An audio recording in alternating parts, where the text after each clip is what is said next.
Pegando esse trecho, a lei humana, a lei dos homens, atinge certas falhas que aparecem e as pune. Isso de maneira geral. Tem alguns países que isso não acontece ainda. Nós estamos no planeta de prova e expiação, mas de maneira geral é isso. Pode, então, o condenado reconhecer que sofre a consequência do que fez? Ele pode então, ele sente através da dor, e nós sabemos que a dor é um grande agente de transformação. Se espera que ocorra ali um arrependimento. Mas a lei não atinge nem pode atingir todas as faltas, todos, podemos dizer, os crimes que ocorrem, enfim. Incide especialmente sobre as que trazem prejuízo à sociedade e não sobre as que só prejudicam os que as cometem. Em resumo, a ausência de punição externa, aquela punição que vem de fora, de um juiz, enfim, não elimina as consequências internas. O texto está dizendo isso. Culpa, arrependimento, vergonha e autojulgamento são emoções naturais que atuam como leis. Olha bem o que nós vamos comentar, leis psicológicas. Portanto, a gente ouve muito falar nos dias atuais, pessoas cheias de problemas psicológicos. Por que será, hein? Então, olha, que são chamadas de leis psicológicas e que regulam a conduta humana. Regulam. Faltas, também problemas gerados, que prejudicam apenas as que cometem. Vou pegar um exemplo aqui, tá? Nesse caso, vícios, autossabotagem, a pessoa se autoprejudicando, empurrando com a barriga determinados deveres, inveja, os 7 pecados capitais, desonestidade, que a cultura brasileira tem aí um bocadinho, a cultura brasileira que precisa mudar, e vai mudar. Portanto, geram perdas, num caso deste, perdas de sentido, de caráter. A vida perde sentido, é nesse sentido. O caráter é prejudicado e até o propósito de vida. O texto lido sugere a necessidade de uma responsabilidade moral interna. Isto com autonomia, com autocontrole emocional e principalmente ética do caráter, ter caráter.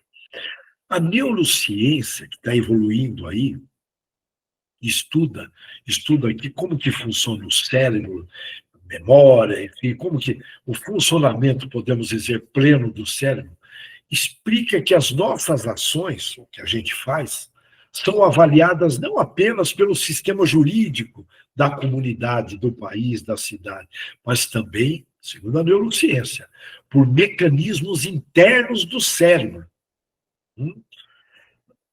Costuma dizer no meio espírito que a consciência cobra, mas olha que interessante. O cérebro, ele possui um sistema de recompensa e punição interna. Olha só o que o cérebro faz conosco. Ele possui um sistema de recompensa e que traz prazer e pune também o vosso cérebro, esse computadorzinho, computadorzão, melhor dizendo, nós estamos levando aqui. Quando nós agimos contra os nossos valores, quando eu falo os valores, limites, trabalho, honestidade, os valores que nós temos já conquistados. Essa parte do cérebro ligada ao julgamento moral e a parte do cérebro ligada às emoções, como culpa e ansiedade, entram em conflito. Olha só, entram em conflito. Por isso que a pessoa fala, não estou me sentindo bem, não sei por quê. E é compreensível. Quando nós agimos contra o que acreditamos, nós agimos contra aquilo que nós acreditamos, ativa um estado, podemos dizer, de desconforto mental, levando o indivíduo a buscar uma correção de comportamento. Portanto, não é fácil estar carregando esse computador aqui.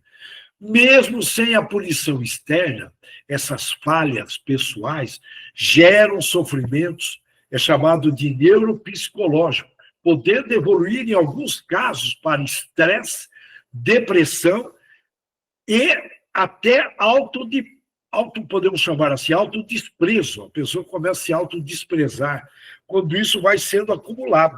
Olha aí, ó, uma espécie de caderneta de poupança negativa no cérebro. Vai acumulando essas pequenas falhas ou faltas. E essas falhas que prejudicam apenas o indivíduo não geram uma punição social, mas geram consequências psicológicas reais.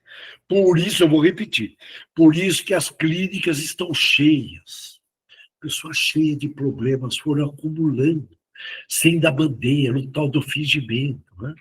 E não aparece, não aparece. Mas aqui nós estamos aí num país que tem um terreno fértil para cometer erros. Tem aí exemplos de montão de todo lado, de todo lado. Nós precisamos mudar essa cultura, segunda vez que eu estou falando isso, e depende de nós. Bom, a verdadeira justiça nós estamos cometendo aqui coisas que você prejudica você mais. E o parente, o próximo, sem dar bandeira e que fica no silêncio. Né? Ou aquele líder, sabe aquele líder autoritário da empresa? Aqui quem manda sou eu, moro, vai lá e faz. E vai gerando um bocado de ofensas, dá para imaginar. Né? Ainda tem um montão aí. O mundo mudou, as empresas melhoraram, o RH, aquela coisa, vai ter muita gente autoritária no pedaço. Lógico que nós temos que ser enérgicos, mas não mal educados. Mas acaba gerando essas dívidas. E aí, essa verdadeira justiça, nesse sentido, vem da consciência, lógico, da autorresponsabilidade e do desenvolvimento moral interno. Vamos trazer aqui Aristóteles. Eu vou trazer aqui esse filósofo, que foi discípulo de Platão. Platão se tornou, já comentamos várias vezes, se tornou Allan Kardec, né? Mas Aristóteles, ele foi um filósofo grego naquela época ali, ano 300, antes de Cristo, hein? Tá? Portanto, a filosofia, dá para imaginar, antes de Cristo, ela veio contribuindo com o cristianismo. Portanto, ele tinha ali uma função, ele era tutor de Alexandre o Grande. Podemos dizer aí, enfim, ele estava ali junto ao poder. Mas vamos lá. Ele criou um sistema filosófico baseado na observação e no uso da razão para compreender a realidade. Olha, a razão para compreender a realidade.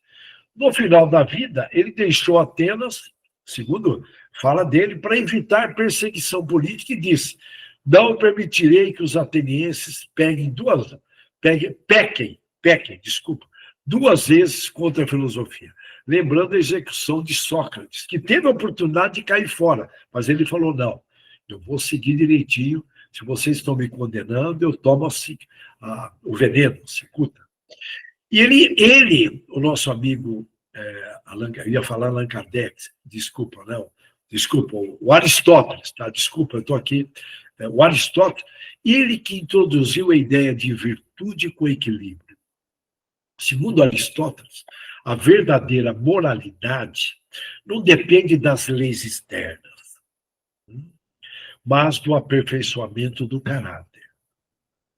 Eu fico aqui pensando, por isso que muitas vezes Deus permite uma determinada anarquia na parte jurídica em alguns países, até para ver quem realmente evoluiu moralmente ou está ali só para cumprir. Eu vou contar uma experiência minha.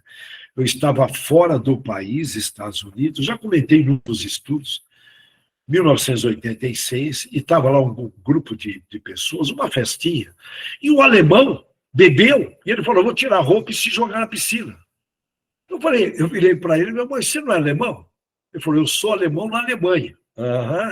Está aí um exemplo do rapaz que se preocupa, ele é moldado pelo externo. Né? Aqui nós estamos falando do interno.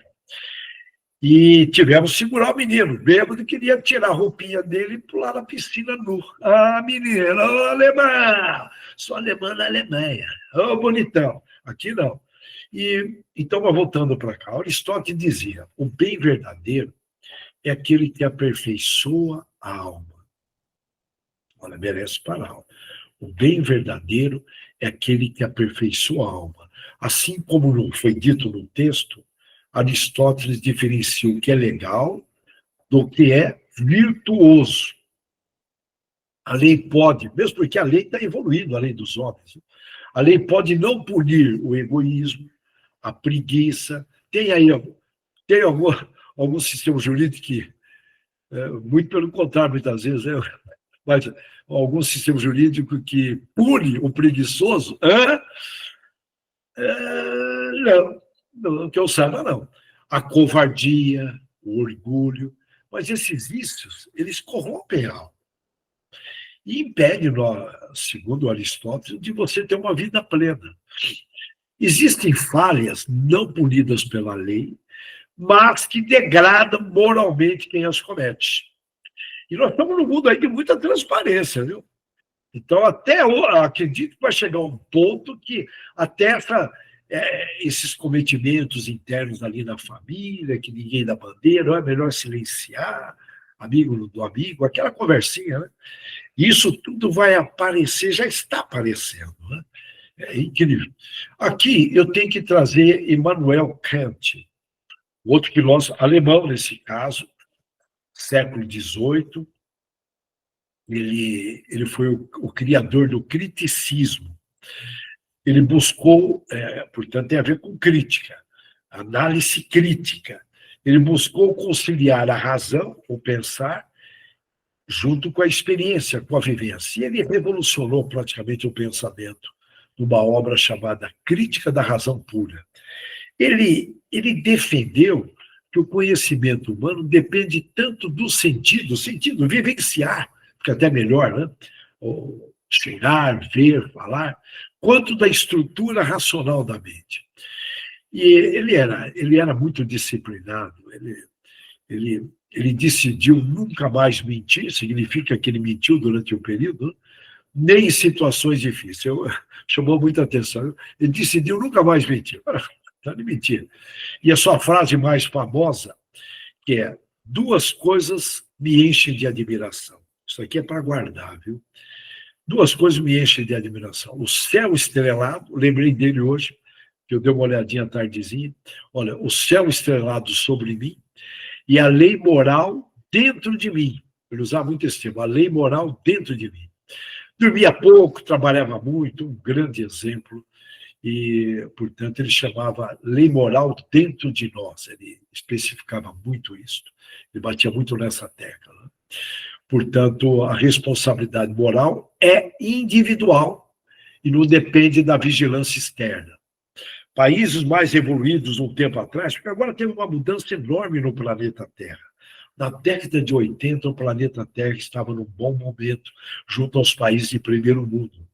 Depois teve uma degradação, a ausência do bem trabalhou de uma forma no globo, hein?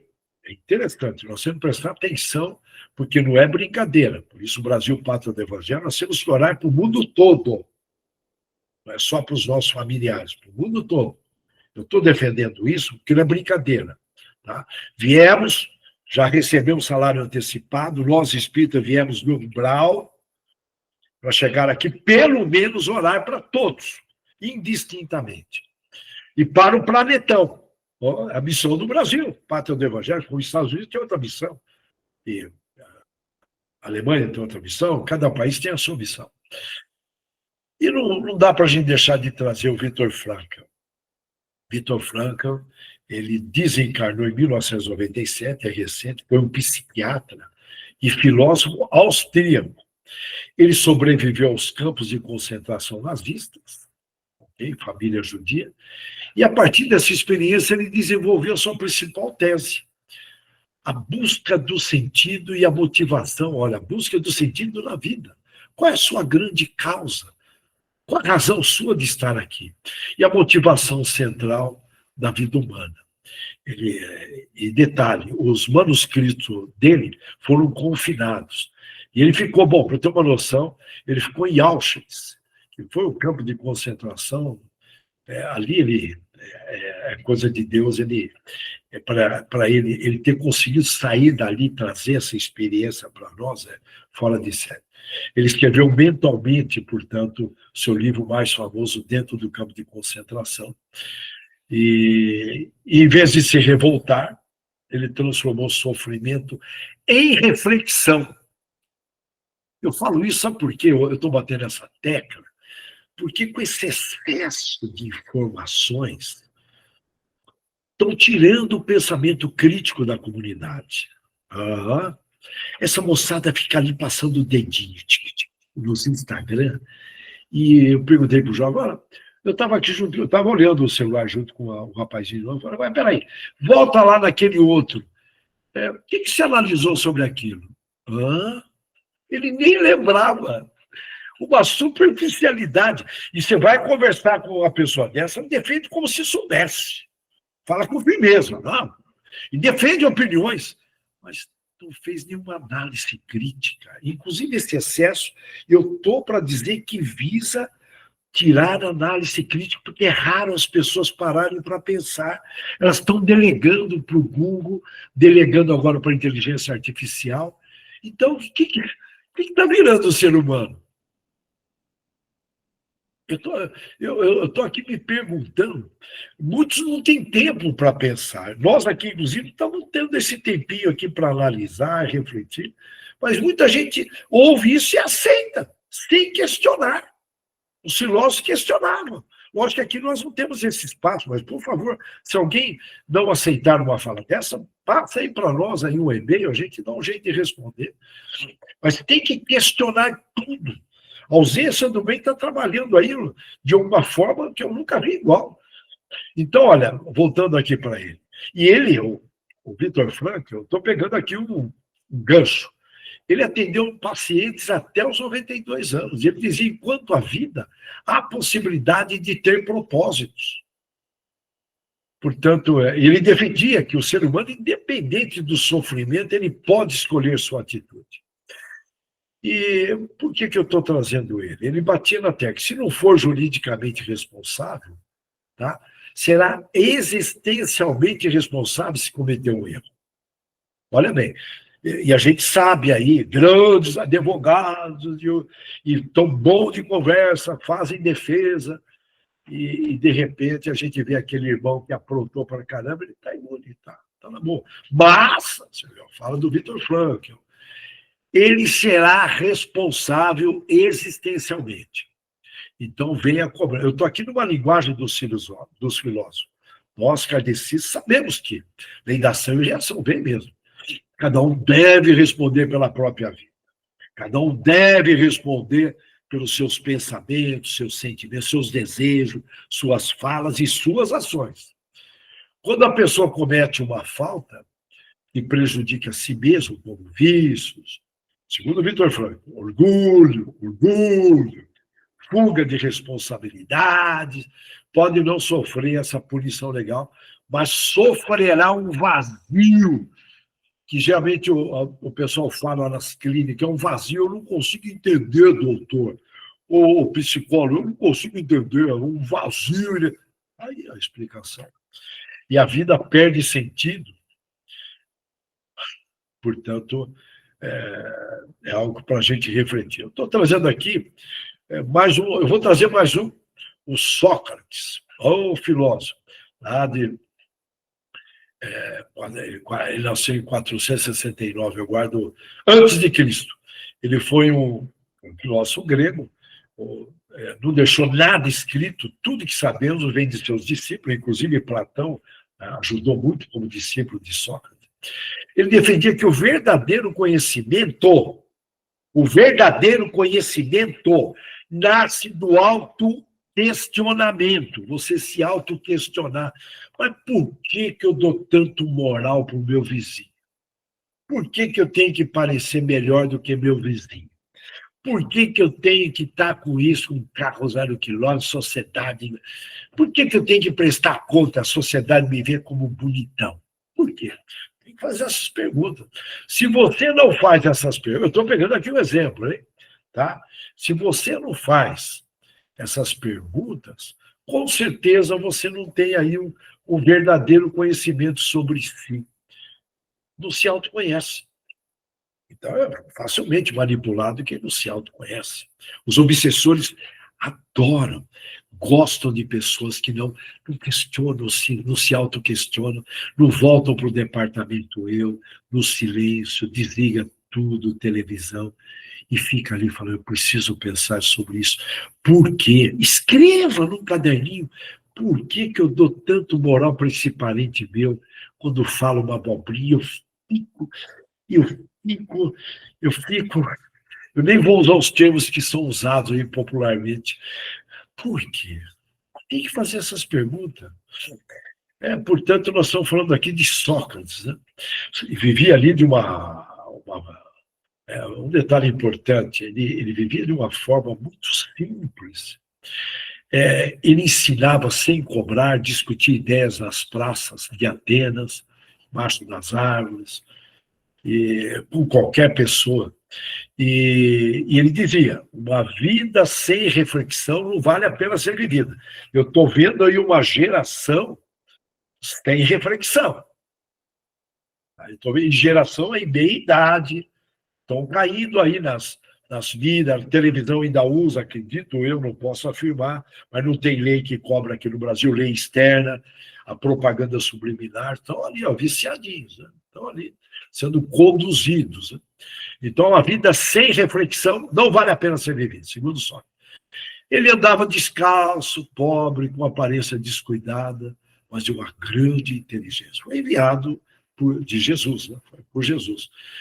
Foi acusado à morte, acusado de corromper os jovens, porque ensinava os jovens a perguntar, coisa que a nossa educação, a escola não nos ensinou.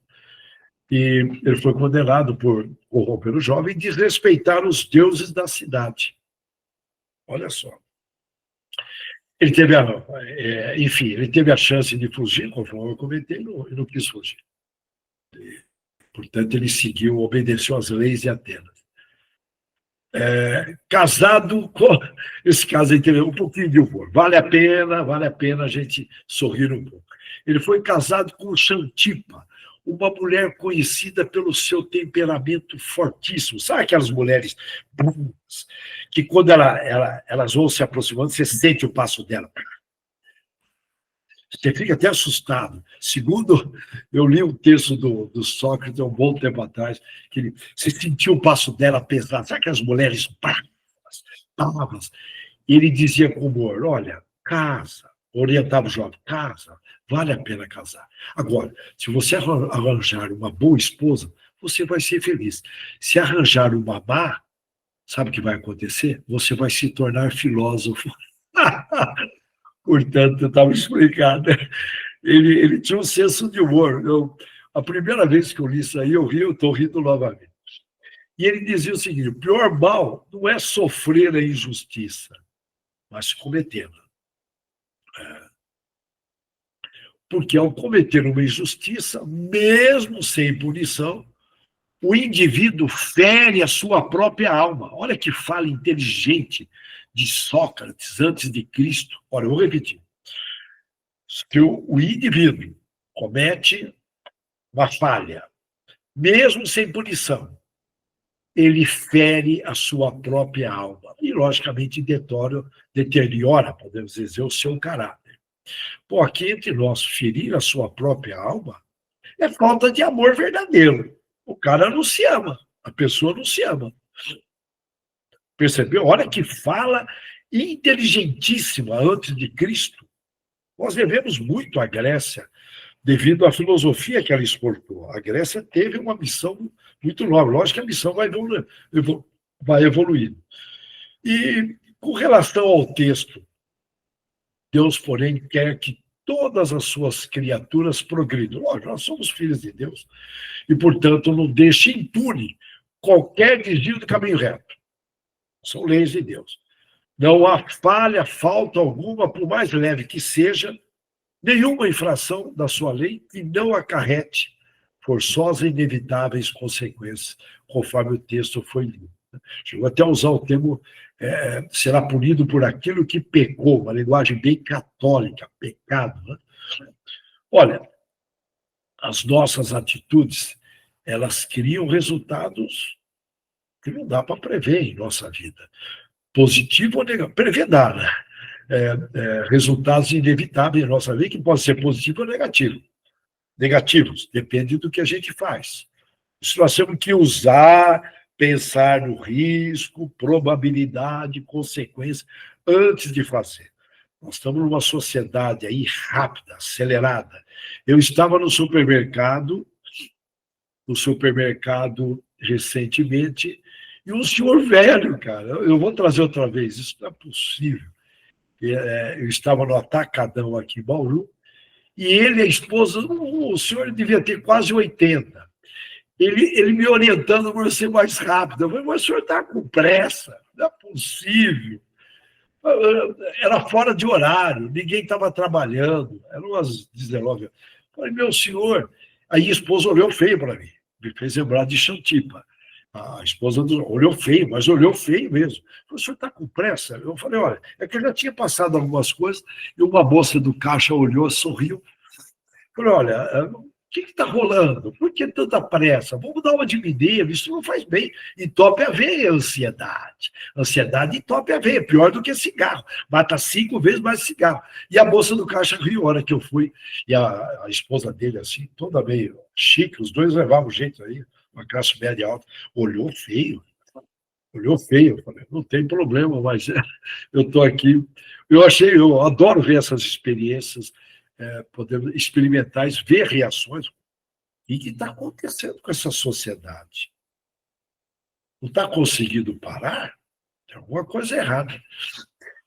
Portanto, na psicologia positiva, é chamado de responsabilidade com consequências.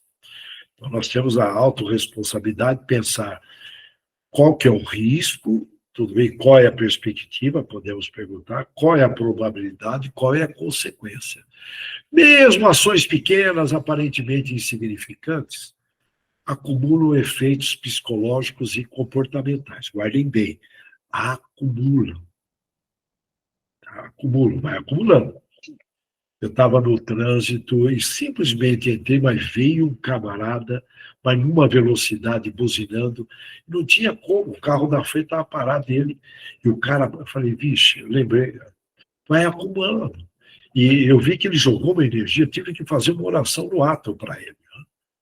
Pô, eu estou trazendo coisas que vocês estão vivenciando aí no dia a dia.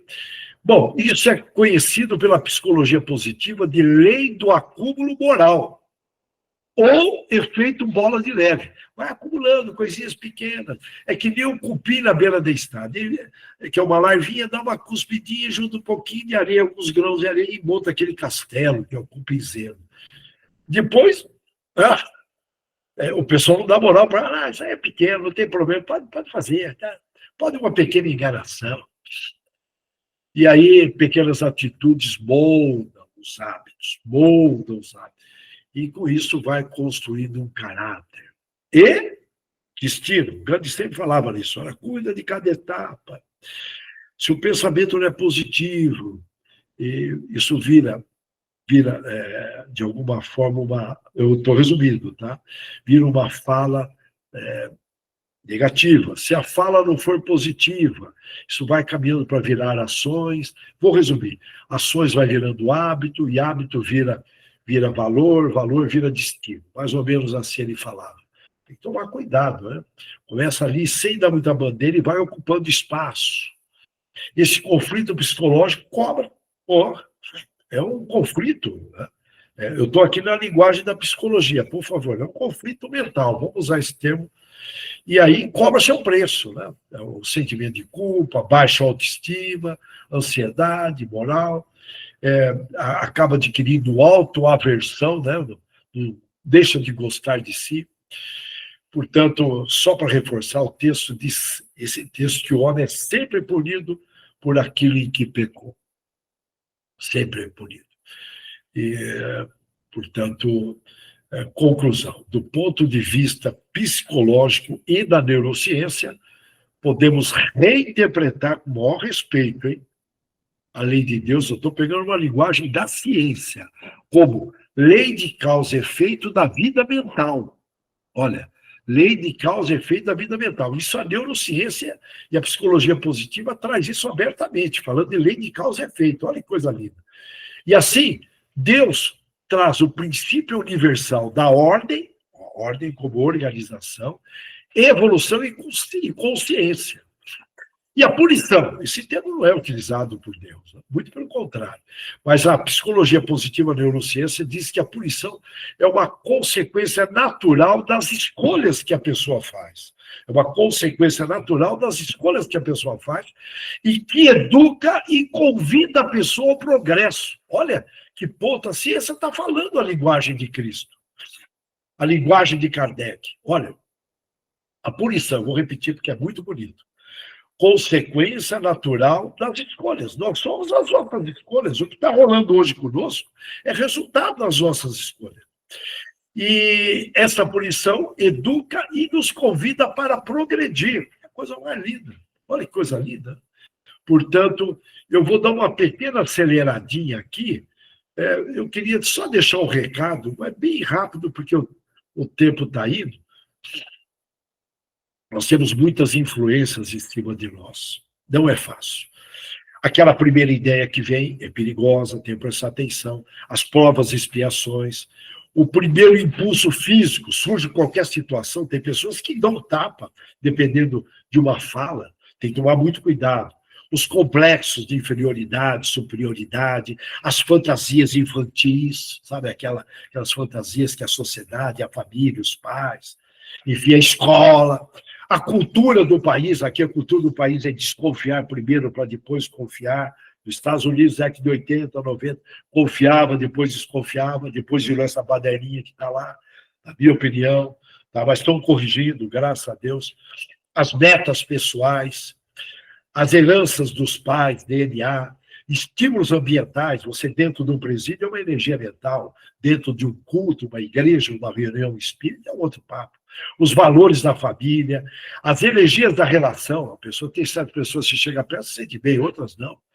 A química cerebral, celularzão encostado aqui, o dia inteiro, cara, celularzinho aqui, pá.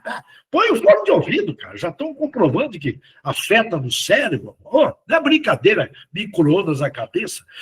Bebida alcoólica, nós estamos socialmente, mas está destruindo o neurônio. Depois chega aí com 60 anos, 60, fica dando trabalho para os filhos aí, de bobeira, não, porque eu bebo socialmente. Ah, por que você bebe? Ah, nunca pensei nisso. Mas por quê? Ah, eu não sei. Não reflete, irmão.